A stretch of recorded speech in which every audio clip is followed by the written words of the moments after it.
찬송가 267장 찬송드립니다. 찬송가 267장입니다.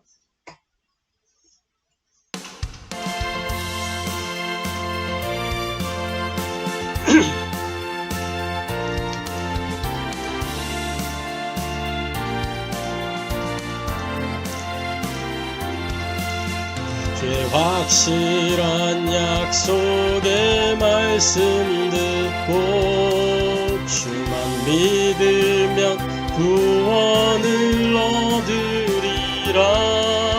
할렐루야 할렐루야. 내가 예수를 믿어 그의 흘리신 피로 내 죄 씻었네. 할렐루야 할렐루야. 내가 예수를 믿어 그의 흘리신 피로 내 죄 씻었네. 나의 갈 길이 험하고 위험하나 항상 예수의 도우심 믿고 가네. 할렐루야 할렐루야.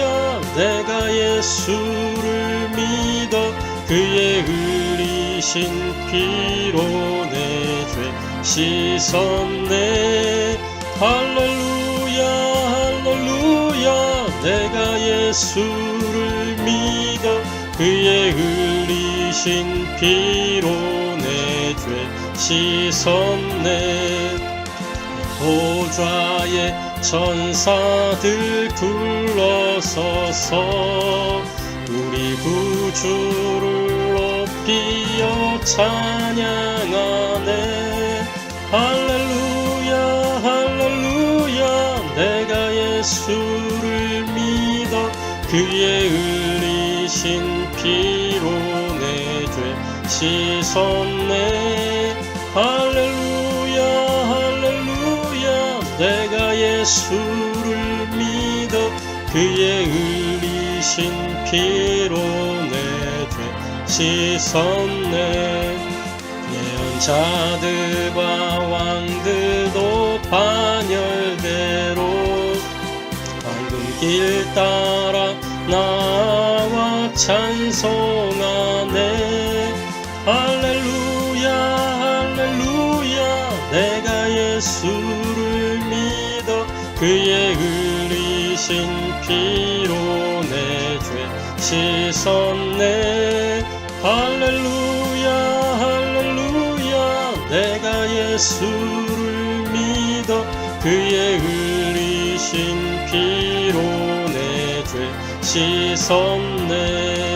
우리 모두 다 그 반열 뒤따르며 함께 즐거운 찬송을 부르리라. 할렐루야 할렐루야. 내가 예수를 믿어 그의 흘리신 피로 내 죄 씻었네. 할렐루야 할렐루야. 내가 예수를 믿어 그의 흘리신 피로 내 죄 씻었네. 아멘. 이 시간 우리에게 주시는 하나님의 말씀은 신약성경 디모데후서 3장 14절부터 17절의 말씀입니다.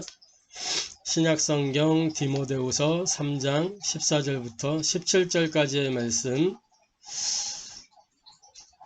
찾으셨으면 같이 합독하도록 하겠습니다. 그러나 너는 배우고 확신한 일에 거하라. 너는 네가 누구에게서 배운 것을 알며 또 어려서부터 성경을 알았나니 성경은 능히 너로 하여금 그리스도 예수 안에 있는 믿음으로 말미암아 구원에 이르는 지혜가 있게 하느니라. 모든 성경은 하나님의 감동으로 된 것으로 교훈과 책망과 바르게 함과 의로 교육하기에 유익하니 이는 하나님의 사람으로 온전하게 하며 모든 선한 일을 행할 능력을 갖추게 하려 함이라. 아멘.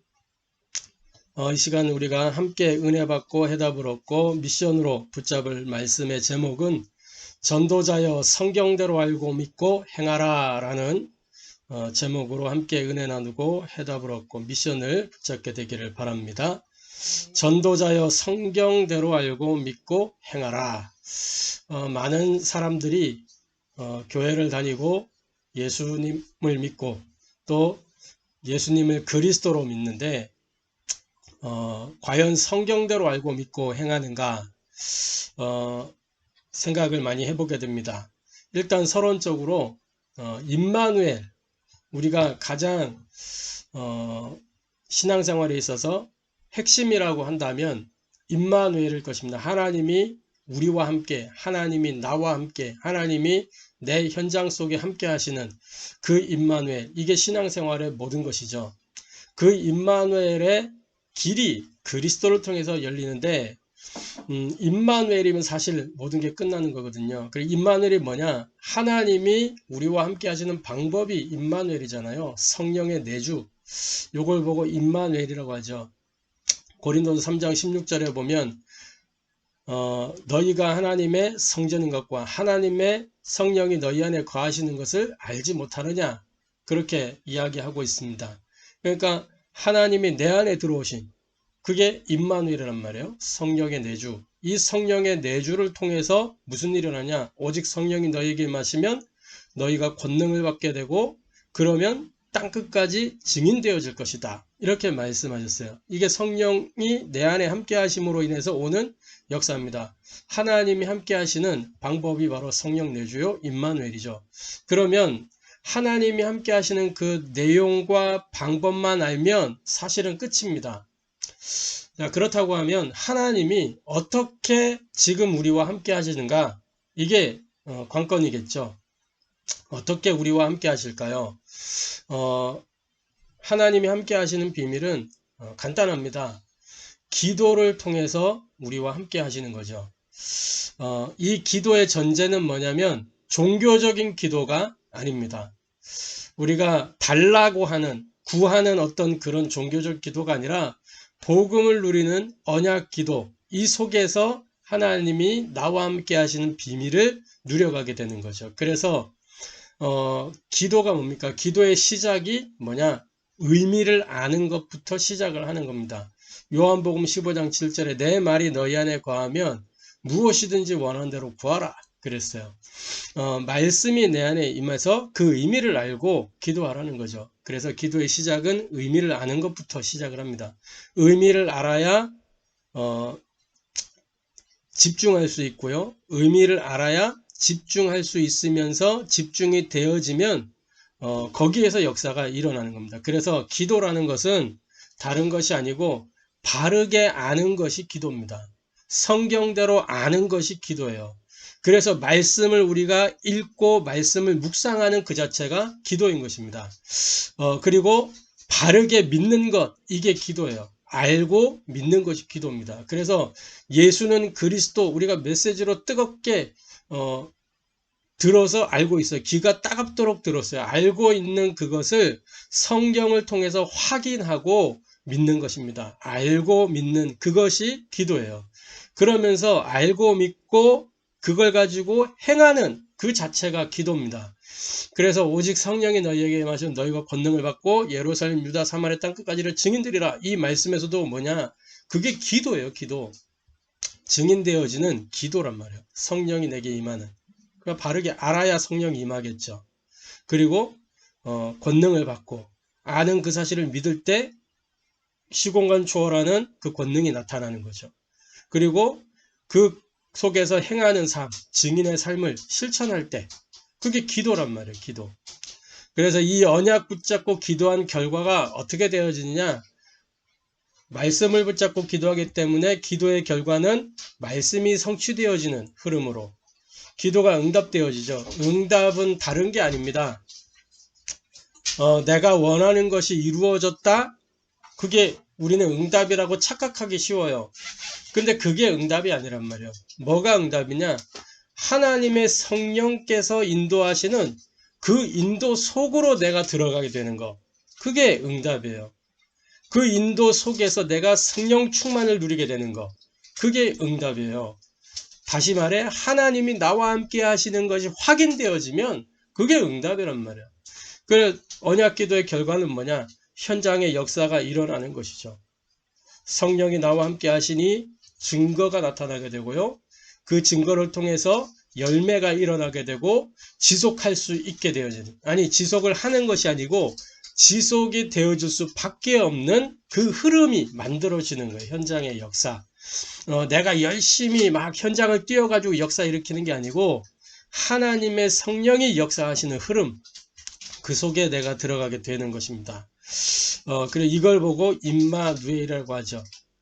그래서 이 서론의 말씀을 두고 우리가 말씀을 좀 받아야 되겠습니다. 디모데후서 3장에 보니까 배우고 확신한 일에 거하라. 전도자 바울이 그 제자, 사랑하는 제자, 아들이라고 할 만큼 생각하는 그 제자에게 뭐라 그랬냐? 배우고 확신한 일에 거하라 그랬어요. 여기서 배우고 확신한 일에 거하라 라고 하는 그 거하라에 해당하는 헬라어는 메네라는 단어를 써요. 무슨 의미냐면 끝까지 그 상태를 유지하면서 머물러라. 다시 말해서 변질시키지 마라. 본질에서 이탈하지 마라. 그런 얘기예요. 얼마나 많은 사람, 이 당시에 바울이 이 말을 했던 배경에는 뭐냐면 벌써요. 뭐 시간이 많이 지난 것도 아니잖아요. 시간이 많이 지난 것도 아닌데 복음이 변질되기 시작했어요. 말씀이 변질되기 시작하는 거예요. 그래서 이상한 다른 사상들이 막 나오기 시작하는 거예요. 바울이 왜 서신서를 그렇게 돌려야 했는 줄 아십니까? 다른 신앙이 자꾸 교회 안에 찾아 들어오기 때문에, 그래서 그걸 막기 위해서, 그걸 차단하고 무엇과 싸워야 되는지 알려주기 위해서, 어떤 믿음을 가져야 되는지, 어떤 믿음을 행해야 될 것인지 알려주기 위해서 서신을 계속 확립하는 차원에서 권면하기 위해서 서신서를 써서 보냈단 말이에요. 다른 복음이 자꾸만 들어오니까 교회 안에, 복음도 아니죠. 다른 것, 틀린 것, 망할 것이 자꾸 교회 안에 기어 들어오니까 그래서 서신서를 쓸 수밖에 없었던 것이죠. 자, 그래서 저와 여러분이 이 배우고 확신한 일에 거해야 됩니다. 성경대로 알고 믿고 행해야 되는 거죠. 우리가 배우고 확신한 일이 무엇입니까? 첫 번째로 나는 누구냐에 대한 거예요. 나는 누구인가? 정체성이죠. 원래 나는, 하나님이 만드신 나는 어떤 존재입니까? 창세기 1장 26절부터 27절에 보니까 하나님이 하나님의 형상대로 사람을 만들었어요. 하나님의 모양대로 사람을 만들었어요. 이 말이 뭐냐? 나무는 땅에서 살도록, 창세기 1장 1절부터 25절까지 보면은 하나님이 모든 걸 만드실 때 각기 종류대로 만드셨어요. 그래서 날짐승, 들짐승, 뭐 씨 맺는 것들 뭐 이렇게 만드셨단 말이에요. 그 말은 뭐냐? 나무는 땅에서 살도록, 물고기는 물에서 살도록, 새는 하늘을 날도록 창조하셨단 말이에요. 이게 창조의 원리예요. 사람만 만물 가운데 유일하게 하나님의 형상으로 창조됐어요. 이 말은 뭐냐? 하나님과 함께 하는 존재로, 하나님을 예배하는 존재로, 하나님과 함께 해야만 행복한 존재로, 하나님과 함께 해야만 사람답게 살 수 있는 존재로 만드셨다는 거예요. 그리고 창세기 2장 7절에 땅의 흙으로 사람을 지었는데 어떻게 지었냐? 그 코에 생기를 불어넣어 사람이 생명이 되었다 그랬어요. 우리 사람의 생명의 원천이 뭐냐? 하나님의 숨, 하나님의 이 영 아니면 살 수가 없는 겁니다. 하나님의 생기가 없이는 우리가 존재할 수가 없어요. 그러면서 창세기 1장 28절에 뭐 했어요? 하나님의 형상대로 만드시고 모든 것을 정복하고 다스리는 이 대리 통치권을 주셨어요. 하나님을 대신하여 에덴 이 모든 동산을 다 관리하고 다스리고, 창세기 2장 15절부터 17절에 뭐예요? 에덴의 어마어마한 복이잖아요. 뭐가 에덴의 복입니까? 모든 것을 다 누리는 게 에덴의 복이겠죠. 그것도 복이지만은 가장 큰 복은 뭐냐? 예배자의 삶을 살도록 하신 거예요. 하나님의 말씀을 따라 말씀에서 은혜 받고 말씀에서 답을 얻고 말씀에서 무엇을 행해야 될 것인 미션을 찾고 그래서 정복하고 다스리는 존재로 그렇게 디자인하신 거예요, 하나님이. 그런데 뭐죠? 분명히 창세기 2장 17절에 말씀 주셨어요. 명령 주셨어요. 명령. 하나님이 명령하셨어요. 선악을 알게 한 나무의 실과를 먹지 마라. 그것을 먹는 날에는 반드시 죽으리라. 그런데 이 명령, 하나님의 말씀을 불순종하게 되는 대형 사고가 발생하게 된 겁니다. 문제에 빠진 나죠. 잃어버린 나, 상실된 거요. 창세기 3장 1절부터 20절에 이게 인생의 중대 문제요, 인생의 근본 문제입니다. 창세기 3장 1절부터 6절에 중대 문제, 근본 문제. 그 이후로는 그 문제의 결과들을 쫙 보여주고 있죠. 어떤 일이 일어났습니까? 요한복음 8장 44절에 너희는 너희 아비 마귀에게서 났으니 분명히 하나님의 형상대로 지음받았는데 너희는 너희 아비 마귀에게서 났으니 신분을 잃어버렸어요.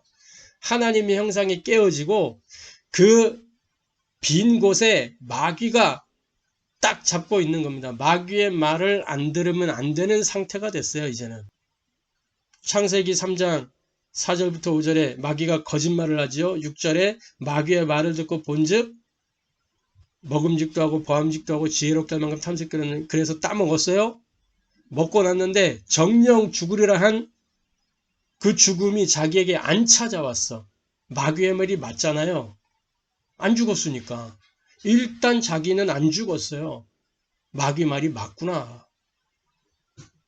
마귀에게 잡히게 된 거예요. 그때부터. 그걸 보고 운명이라고 합니다. 에베소서 2장 1절부터 3절. 그래서 그들의 상태가 어떻게 됐어요? 우리의 상태가 어때요? 영적 문제로 도배가 된 거예요. 그걸 보고 운명적 저주, 재앙, 고통이라고 합니다. 죄와 허물로 죽어버렸고 영적 죽음이 찾아온 거예요. 하나님과 함께 해야 되는 존재가 하나님과 단절이 되면서 모든 은혜를 상실하고 저주, 재앙, 고통이 인생 가운데 찾아오게 된 겁니다. 그래서요, 어떻게 돼요? 마태복음 11장 28절에 수고하고 무거운 짐진 자, 생각에 갖은 염려, 근심, 걱정, 마음의 답답함, 불안함, 그러니까 막 우울증, 조울증 막 이런 게 찾아오죠. 정신적인 고통. 사도행전 8장 4절에서 8절에 마귀에게 눌린 자라고 해요. 마귀에게 눌린 자. 삶의 모든 문제가 어디에서 찾아오냐? 어떤 이는 가정의 문제로, 어떤 이는 경제의 문제로, 하나님 떠난 인생에게 찾아오는 각종 질병들. 이 땅에 질병들이 생기게 된 큰 배경이 있어요. 그렇죠? 창세기 3장 사건 이후로 하나님의 은혜가 끊어지니까 그러면 창세기 6장 사건으로 인해서 이 지구를 보호해주던 하늘의 궁창이 다 쏟아져 내리면 궁창에 물이 쏟아져 내리면서 병들 수밖에 없는 그래서 하나님이 진짜 이것도 은혜요. 인간의 수명을 120년으로 제한시켰다니까. 그게 은혜요, 은혜. 또 시간 지나면서 다윗의 때는 인생이 70, 강건하면 80, 이렇게 제한을 두셨어. 왜? 그걸 보고 은혜라니까. 병들어 사는 인생이기 때문에 각종 질병, 그러면서 사건, 사고들 이게 그냥 찾아오는 게 아닙니다. 이 근본 문제 해결이 안 되기 때문에 찾아오는 것들이에요. 히브리서 9장 27절에 한 번 죽는 것은 사람에게 정하신 것이요. 그 이후에는 뭐가 온다고요? 심판이 있으리니. 그냥 하나님과 단절된 인생에게는 끝내 찾아오는 게 심판이요. 죽음과 심판. 그 인생이 죽음을 두려워하잖아요. 히브리서 2장 14절 18절. 사망에 매여 사망의 종로로 타고 사망을 두려워해서 벌벌 떨고 있다니까. 내세의 고통, 죽음의 고통. 그러면서 출애굽기 20장 4절 5절에 뭐요? 이 하나님 떠난 인생 당연히 우상 숭배할 수밖에 없는 상태예요. 하나님 아닌 다른 것에 자꾸 집착할 수밖에 없는 상태예요. 그래야 뭔가 위안이 되고 채워지는 것 같으니까. 그런데 뭐라 그랬냐? 우상 숭배할 때 자손 3, 4대까지 뭐라 그랬어요? 출애굽기 20장 4절 5절에 이렇게 기록하고 있어요. 나 외에는 다른 신들을 네게 두지 말라. 너를 위하여 새긴 우상을 만들지 말고 또 위로 하늘에 있는 것이나 아래로 땅에 있는 것이나 땅 아래 물속에 있는 것에 어떤 형상도 만들지 말며 그것들에게 절하지 말며 그것들을 섬기지 말라. 나 내 하나님 여호와는 질투하는 하나님인즉 나를 미워하는 자의 죄를 갚되 아버지로부터 아들에게로 3, 4대까지 이르게 하거니와. 이렇게 되어 있어요. 3, 4대까지. 영적 대물림. 어떤 사람들은 이 영적 대물림 이러면 굉장히 막 거부 반응 일으키는 사람이 있어요. 아니 무슨 대물림이냐면서 그걸 애써 부정하는 사람들이 있다니까. 그게 다 특히 환경론자들이 이런 걸 많이 해요. 부정을 많이 해요. 이 환경론자들은 환경 바꿔주면 된단 말이야. 관계 개선해 가면 된다 막 이러면서 습관 바꾸면 된다. 절대 안 바뀌어요. 뭐냐, 살면서 보고 듣고 이 체험된 것들이 각인되고 뿌리내리고 체질돼 가지고 안 바뀐다니까. 결정적인 순간에 튀어나오는 거예요. 결정적 순간에 그걸 보고 운명적 사건 그러는 거예요. 어느 날 막 뻥뻥 터진다니까. 영적 문제가. 그게 영적 대물림이요. 대물림. 각인 뿌리 체질. 요거 바꿀 수 있는 길은 지구상에 단 하나밖에 없어요. 그리스도. 그래서 이 문제에 빠진 그 인생이 노력하잖아요. 한계에 직면한 납니다. 어떤 노력합니까? 이사야 64장 6절. 우리가 가진 의는 다 더러운 옷 같으니 선행해보지만 착하게 살려고 몸부림치고 막 이 법과 제도의 테두리 안에서 열심히 살아보고 성실히 해보려고 하지만 근본적으로 죄인이라 더러운 옷과 같다 그랬어요. 골로새 2장 8절 철학과 헛된 속임수 이야기했어요. 이 철학과 헛된 속임수는 뭐냐? 그때 당시에는 이 영지주의가 득세하던 그 철학이 뭐냐면 영지주의를 이야기하는 게 대표적으로 지금으로 이야기하자면 뭐 각종 신념, 사상, 이념 뭐 이런 것들 되겠죠. 요런 것들이 사람들을 미혹하고 속인단 말이에요. 이거 가지면 해결될 줄 알고 절대 해결이 안 되잖아요. 이념운동 한다고 인생 문제가 해결됩니까? 안 되거든요. 각종 뭐 신념을 가지고 팔자가 폈습니까? 아니거든요. 팔자 운명이잖아요. 불신자를 갖고 있는. 결국은 자기들 운명대로 살다가 운명대로 죽는 거예요. 사도행전 13장, 16장, 19장 뭘 얘기하는 거예요? 무속, 점술, 우상. 한마디로 종교. 종교가 뭐예요? 자기 의, 자기 만족, 자기 영광 이거 위해서 하는 거잖아요. 인생의 문제가 해결이 안 된다니까. 창세기 11장 1절부터 9절에 바벨탑 쌓자. 바벨탑 쌓자가 아니지. 이 탑을 쌓아가지고 성과 대를 쌓아가지고 저 하늘에까지 이르자. 뭘 피하려고? 우리가 흩어짐을 면하자. 하나 돼가지고 흩어짐을 면하자. 왜? 또 이 노아 시대처럼 큰 홍수가 일어나면 우리 다 죽게 될 것인데 그 홍수 일어날 수도 있으니까 우리가 흩어짐을 면해서 저 하늘 꼭대기에 우리가 살 집을 짓고 거기서 살자는 거예요. 이게 뭐예요? 과학, 기술, 교육, 문화, 문명, 의학 이런 것들이잖아요. 이런 것들 가지고 인생 문제 해결해 보려고 했지만 해결이 안 되죠. 의학이 의술 발전해 가지고 여러 가지 질병을 고치기도 하고 뭐 수술해서 이 병을 병의 이런 부분들을 잘라내고 뭐 도려 막 해가지고 치료하고 뭐 이렇게 여러 가지 약들도 만들고 해 보지만 인생에게 찾아오는 죽음의 문제는 해결이 안 되고 인생의 한계가 해결이 안 돼요. 그거는 근본 문제 해결 안 되기 때문에 오는 것들이거든요. 기술이 아무리 발전하고 교육 수준이 높여져도 인생의 문제는 해결이 안 됩니다. 오히려 더 복잡해지고 더 막 심오한 문제들이 막 일어나잖아요. 그래서 이 인생을 향하여 하나님이 주신 답이 하나님의 방법대로 주신 답이 하나님 자신이에요. 그걸 보고 뭐라 그러냐? 메시아라 그러고 그리스도라고 하는 거예요.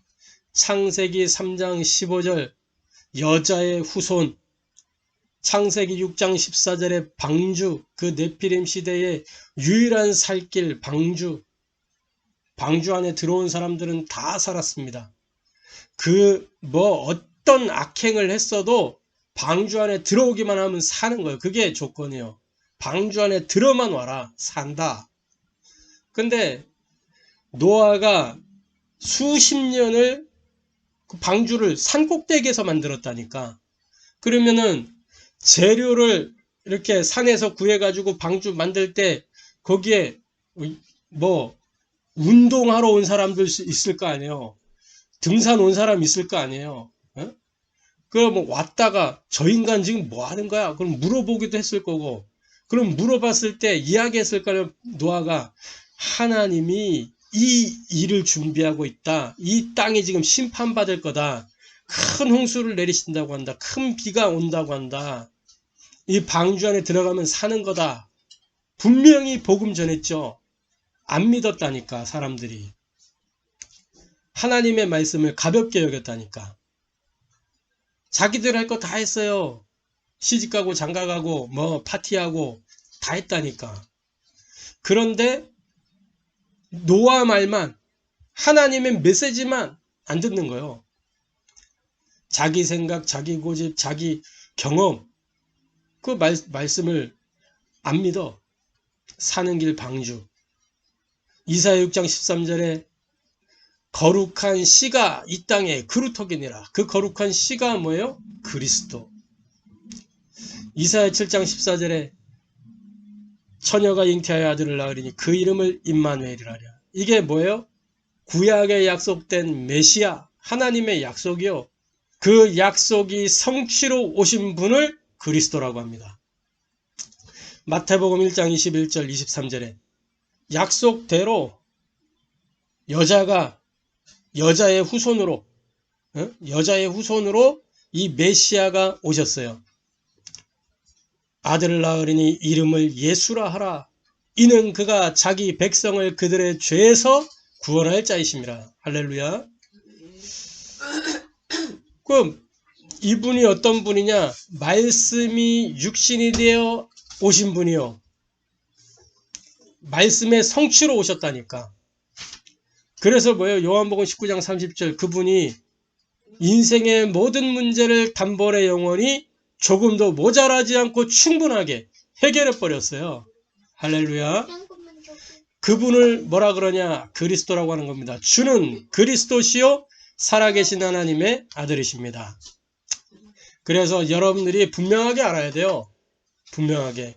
뭘 알아야 돼요? 그리스도는 구원의 유일한 길입니다. 할렐루야. 그리스도는 구원의 유일한 길이에요. 그런데 그리스도로 구원을 받을 수가 없어요. 이게 무슨 말이냐? 그리스도가 구원의 길인데 그리스도를 아는 그것 가지고는 구원 못 받아요. 맞습니까? 아는 걸로 구원받는 게 아니라니까. 그리스도를 알고 뭐 할 때? 믿을 때. 영접하는 자, 곧 그 이름을 믿는 자 그랬잖아요. 믿을 때. 그리스도가 나의 그리스도가 될 때 구원의 효력이 되게 임하는 거예요. 할렐루야. 그 저와 여러분이 그 축복 속에 지금 있는 거라니까.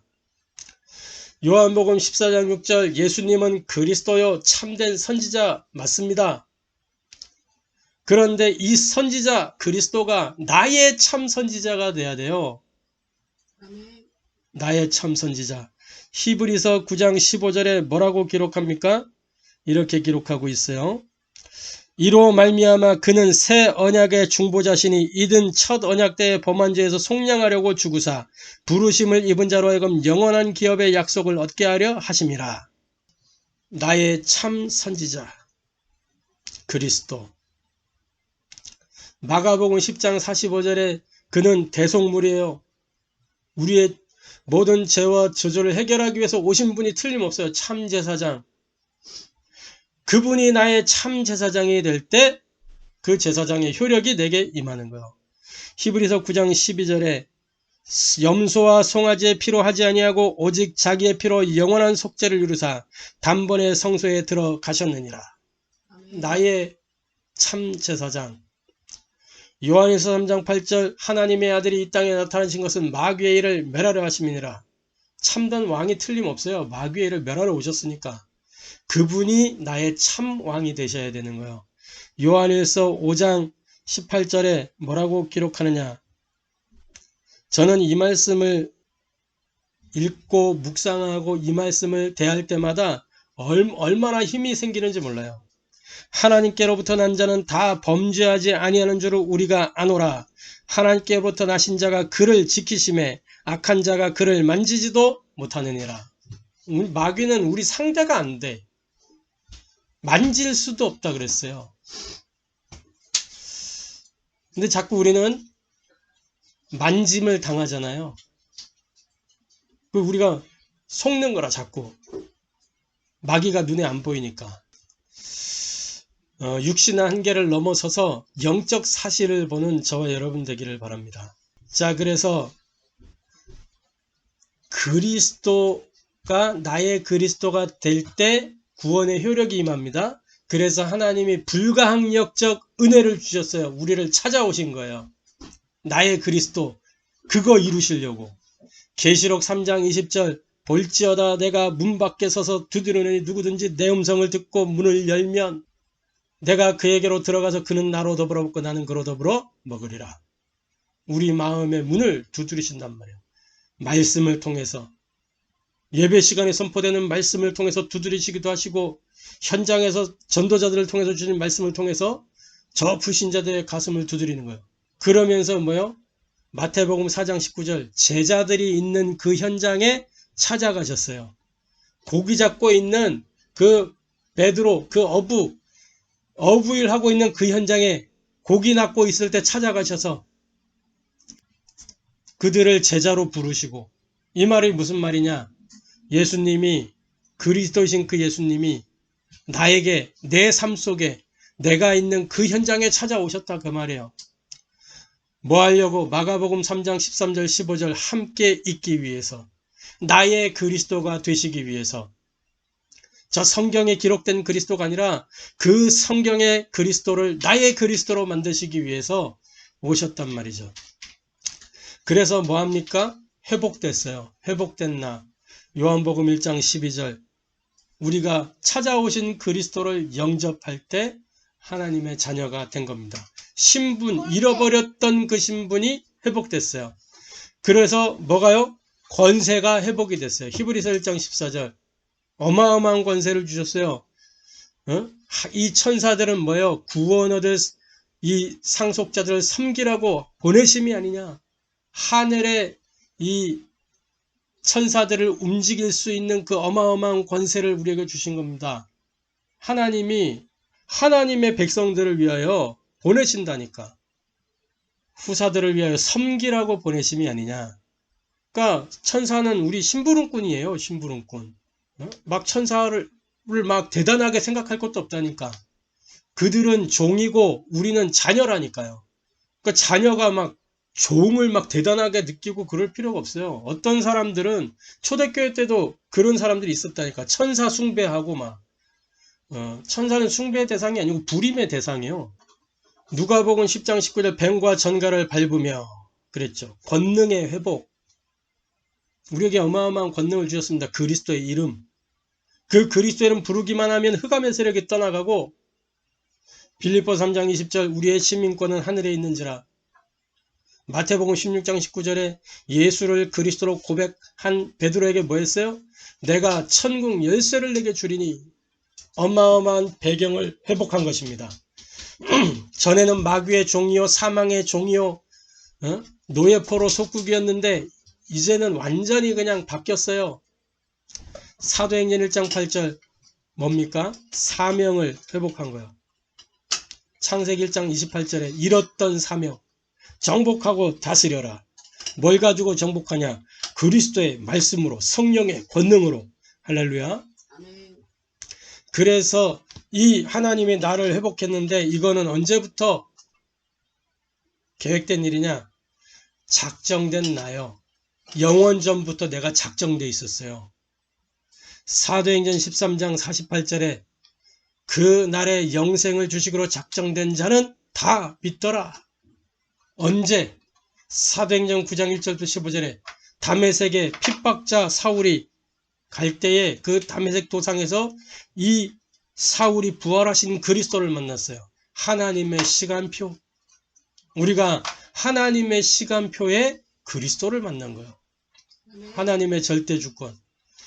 그게 언제부터 계획되어 있던 거냐? 창세전, 영세전, 태중에 복중에 지어지기도 전에 예레미야 1장 4절부터 10절에 내가 너를 열방의 선지자로 불렀다. 전도자로 너를 불렀다. 태중에 복중에 지어지기도 전에 이미 나를 아셨다. 성별하셨다. 할렐루야. 작정된 거요. 이게 우리가 배우고 확신해야 될 일입니다. 내가 누구인가. 이거 여기에 대한 확신이 없으면 그 다음은 못 들어간다니까 우리가. 두 번째입니다. 우리가 무엇을 배우고 확신해야 되냐.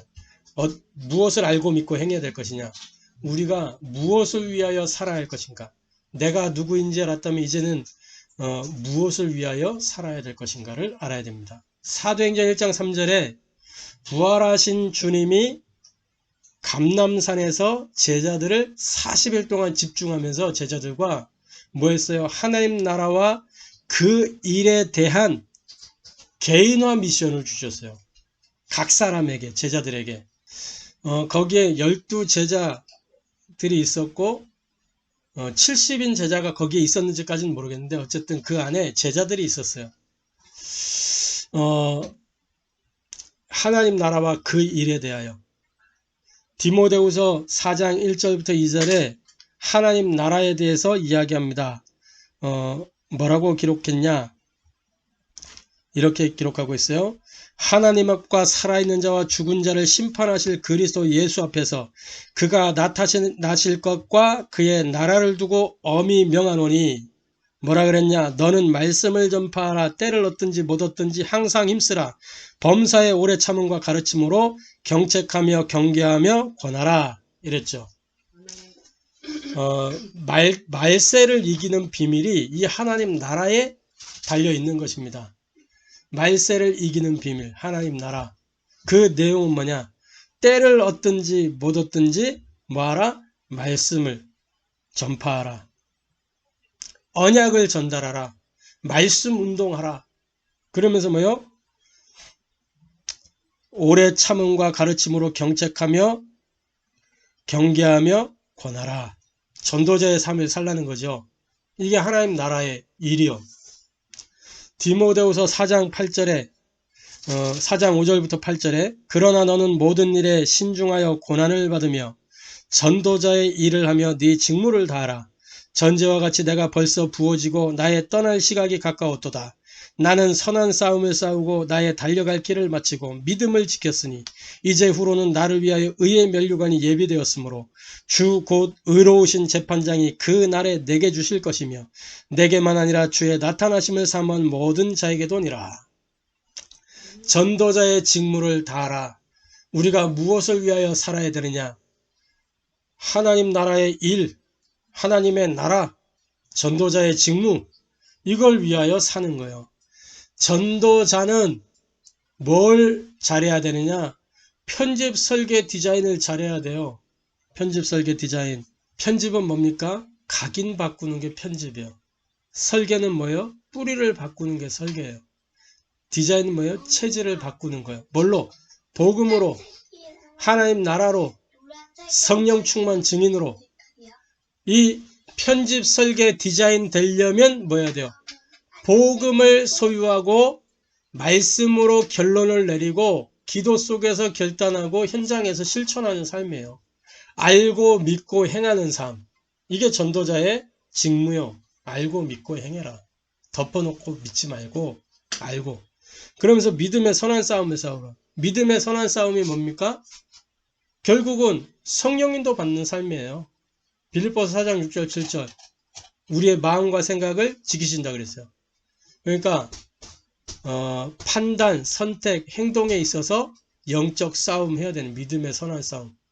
믿음으로 판단하고 믿음으로 선택하고 믿음으로 행하는 거예요. 믿음은 뭐예요? 말씀, 성경, 근거 있게 믿고 행해라. 그러면 뭐예요? 의의 면류관이 예비되어 있다 그랬어요. 남은 인생 저와 여러분이 하나님의 영광을 위하여 사는 것입니다. 세 번째로 그러면 지금부터 어떻게 해야 되는가? 잘 알고 믿고 행해야 되겠죠. 지금부터 어떻게 해야 되느냐? 내 경험, 내 어떤 계획, 내가 어떤 가지고 있는 그런 걸로 하는 게 아니고 하나님의 방법대로 하는 겁니다. 사람은 방법을 찾지만 하나님은 사람을 찾으십니다. 내가 그 한 사람이 되면 돼요. 하나님이 찾으시는 사람. 하나님은 현장 살릴 전도자를 찾고 계시는 거예요. 생명 살릴 생명운동할 사람 찾고 계시는 거예요. 그래서 나를 제자화하는 게 가장 급선무예요. 나를 제자화해야 돼요. 그걸 보고 개인화라고 하죠. 중요한 게 영적 상태입니다. 영적 상태. 이거 바꾸는 일을 계속 해야 돼요.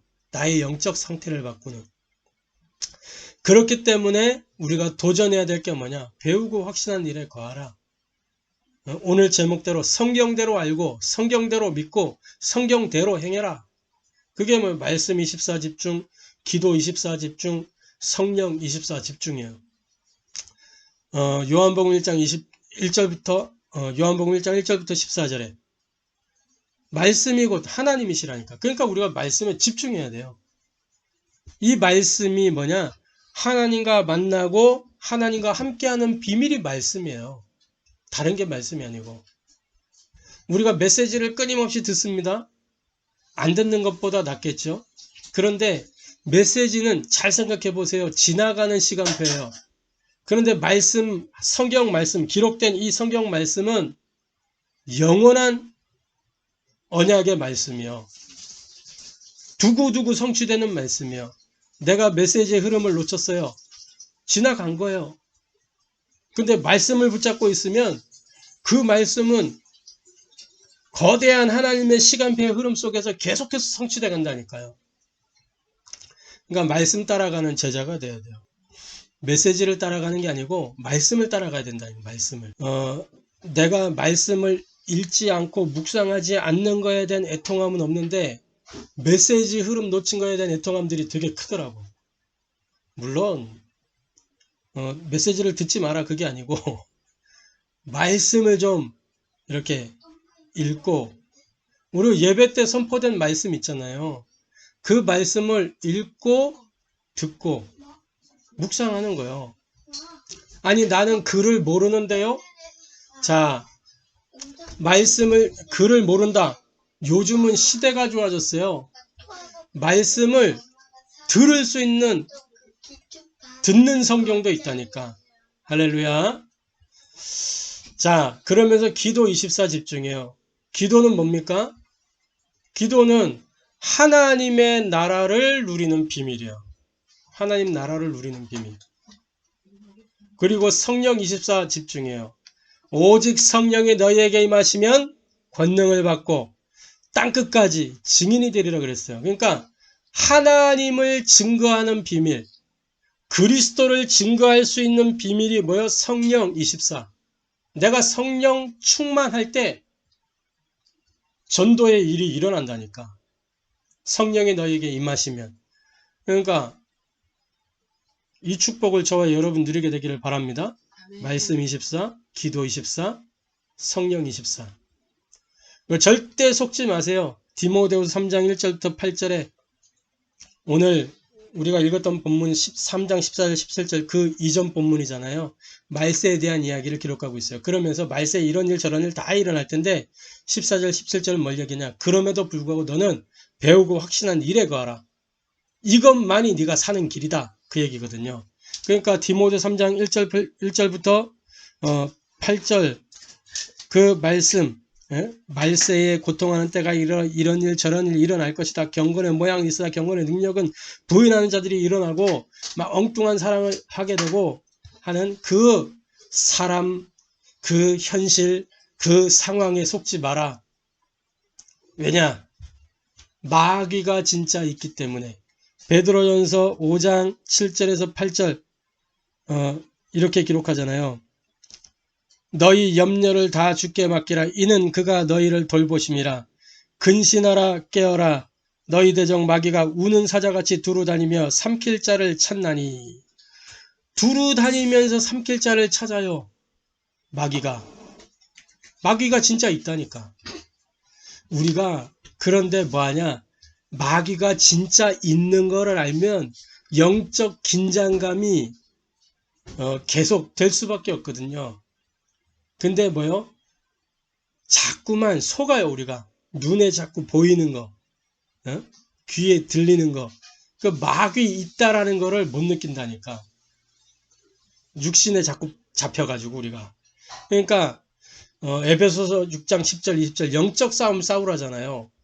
육신적인 틀을 깨버리고 복음의 틀, 영적인 틀을 갖추라. 복음은 영적인 겁니다. 육신적인 게 아니고 영적인 거예요. 특히 우리 생각의 틀을 깨야 돼요. 생각의 틀. 내 생각의 틀. 내 생각, 내 사고가 육신적이라니까. 그 육신적인 생각의 틀에 마귀가 신방 오는 거예요. 자꾸만. 영적 싸움하는 저와 여러분 되기를 바랍니다. 마귀가 진짜 있습니다. 그래서 결론적으로 저와 여러분이 오늘 전도학교인데요. 전도 이전에 뭐부터 회복해야 되냐? 홀로 다락방부터 회복해야 됩니다. 아멘.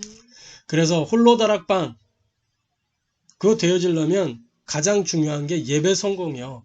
저와 여러분이 예배부터 성공해야 돼요. 예배 성공이라는 거는 뭐냐? 내가 예배 시간에 충실하게 앉아가지고 말씀을 잘 듣고 이것도 예배 성공일 수 있어요. 그거는 어떤 이 행위적인 모습을 봤을 때 성공했다라고 볼 수 있겠죠. 근데 내가 막 예배 늦지 않고 앉아가지고 처음부터 끝까지 말씀 잘 들으면서 막 필기하고 메모하고 막 아멘하고 하는데 그 말씀을 은혜회담 미션으로 못 받으면 그 말씀이 나와 상관이 없어. 아, 좋은 말씀이야. 막 은혜된다고 해서 물어보면 뭐가 은혜되는지 몰라. 붙잡은 말씀이 뭐냐? 없어. 그래서 저와 여러분이 말씀을 은혜회담 미션으로 받는 그것이 예배 성공이에요. 그 은혜회담 미션으로 받을 수 있도록 우리가 예배를 준비하면서 기도하고 나의 영적 상태를 준비해야 되겠죠. 그게 예배 성공의 시작이에요. 그리고 그 받은 은혜회담 미션을 가지고 날마다 서밋타임 속으로 들어가는 겁니다. 말씀을 은혜로 받고 그 해답 속에서 기도 제목을 정리하고 실천할 미션, 그게 전도란 말이에요. 꼭 사람에게 복음 전해가 영접하고 이 전도가 아니고 말씀 속에 내가 실천할 것들을 실천해 나가는 것이 전도의 일을 하는 거예요. 작은 실천, 작은 것부터. 말씀 속에서 오늘 서밋타임을 찾아라. 그러면 서밋타임 시작하는 게 전도의 시작이라니까. 그러면서 세 가지에 집중하는 겁니다. 말씀 집중, 기도 집중, 현장 집중. 같은 이야기인데 세 가지 흐름이 나와요. 그러면 말씀이 성취되는 흐름, 기도가 응답이 되는 흐름, 현장에 역사가 일어나는 흐름이 보여진다니까. 서밋타임 하고 있으면. 그러면 그 결과 어떤 일이 일어나요? 다섯 기초가 회복이 되고 지속되어져요. 사도행전 2장 1절부터 47절에 이 사도행전 2장의 응답은 어디에서부터 출발하는 거예요? 사도행전 1장. 그 언약 붙잡고 집중하는 그 속에서 오순절 날이 이미 이름에 딱 되는 거잖아요. 그래서 예배 성공하고 서밋타임 속으로 들어가면 첫 번째로 나의 영적 상태가 바뀌어져요. 내가 보좌화 된다니까. 보좌화. 나에게 보좌화의 역사가 일어나요. 그러면 그때마다 말씀이 힘이 되고 답이 되고 길이 되어지니까 뭐예요? 전도자의 삶으로 살게 되는 거죠. 말씀이 힘이 된 말씀이 전달되고 답이 된 그 말씀이 전달되고 길이 된 그것이 전달되고 그냥 자연스럽게 현장에서 포럼이 되어지잖아요. 사람을 만났을 때 포럼 되어지잖아요. 그걸 보고 전도 그러는 거예요. 구원 얘기를 한다고 전도가 아니고 내 안에 그 말씀의 역사가 전달되는 거. 그게 전도라니까. 요걸 보고 되어지는 전도. 하나님이 사람을 붙였을 때 포럼 되어진다니까. 그러면 어떤 일이 일어나요? 치유되고 회복되고 변화되는 역사가 일어나는 거잖아요. 내가 치유되고 회복되고 변화되고 또 만남이 치유되고 회복되고 변화되고 가정이 치유되고 회복되고 변화되고 나의 업이 살아나고 학생들은 학업에 사업하는 사람 자기 사업에 직장인들은 자기 직업에 역사가 일어나는 거 유일성의 응답이 나타나고 그러면서 뭐냐 전도운동으로 연결되네. 결론적으로는 전도운동으로 연결돼요. 377 운동 300명 영접 70 제자 70 현장 현장에서 복음 전하면 이게 영향을 주게 되잖아요. 우리가 지금 70 제자 70 지역 70 종족 70 나라 이 이야기의 이 메시지의 근거는 뭐냐면 누가복음 10장에 그 70인 제자들을 이렇게 둘씩 짝을 지어서 현장에 보냈단 말이에요. 그러면 어떤 일이 일어나겠어요? 현장에 보냈을 때 70 제자 갔으니까 한 사람당 한 명만 영향을 줘도 70 현장에 영향 가는 거예요. 70 지역에. 그게 70 종족에게로 70 나라에 영향 간다는 얘기예요. 저와 여러분 한 사람이 곧 237입니다. 저와 여러분 한 사람이 곧 5천 종족입니다. 할렐루야. 그래서 전도자인 우리가 먼저 성경대로 알고 믿고 행하는 그 증인 전도자 제자 되기를 축복합니다. 기도하겠습니다. 하나님께 감사를 드립니다. 전도자여 성경대로 알고 믿고 행하라 말씀하신 주님 은혜를 감사합니다. 우리가 전도 이전에 먼저 우리의 영적 상태가 기경되어지고 정말 영적 상태가 하나님과 통하는 상태 될 수 있도록 우리 개인이 먼저 홀로 다락방부터 회복하기를 원합니다. 정말 예배 성공부터 되어져서 예배 때에 주어지는 말씀이 은혜회담 미션으로 받아지고 그 말씀을 가지고 날마다 서밋타임 속으로 들어가 나의 영적 상태를 바꾸고 정말 우리의 5 기초가 변화되어지고 현장에 마가다락방의 그 역사가 그대로 재현될 수 있도록 성령으로 역사하여 주옵소서. 내가 누구며 무엇을 위하여 어떻게 살아야 되는지 바르게 알고 성경대로 알고 성경대로 바르게 믿고 성경대로 바르게 행할 수 있도록 배우고 확신한 일에 거하는 증인 전도자 제자 되게 하여 주옵소서. 살아계신 주 예수 그리스도의 이름으로 기도하옵나이다.